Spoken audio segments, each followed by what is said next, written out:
তাৰ মানে তই এতিয়া অসমীয়া ব্যাকৰণৰ ক্লাছ লবি তেতিয়াহে মোৰ চাকৰিটো ফিজ হ'ব ছাৰ এই হঠাৎ যে চাকৰিটো মাথা মাৰিলি কিয় নিজৰ জীৱনটো এতিয়া নিজে বচাব লাগিব ছাৰ আপুনি থানাত এখন মোৰ দোকান ফিজ কৰি দিছে হোটেল মানে মোৰ প্ৰতি কিবা এটা ভাল ভাৱ আছে আছেও তাৰপিছত কিন্তু আপুনি বগাইকো লৈ আহিছে মানে বগাই প্ৰতিও আপোনাৰ ভাল ভাৱ এটা আছে কিন্তু আপোনাৰ ভাল ভাৱ আছে কাৰণে সেইটো ফিজ কৰি দিয়ক মানে এনেকে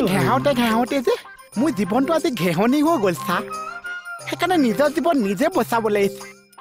এতিয়া ক তোক কোনটো মাষ্টৰ আনি দিম যোগিনী গুণ্ডা নে সাউথ ইণ্ডিয়ান অসমীয়া মাষ্টৰ আন মঞ্চম শ্ৰেণীলৈ অসমীয়া বাধ্য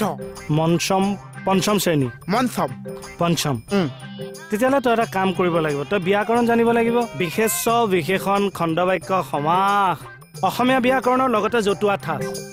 বা বান্দাখনে ইমান টান ভিতৰলৈ সোমাব পাৰিম নে ছাৰ ঠেলি হেঁচি সোমোৱাই দিম নহয় মই সোমাম ছাৰ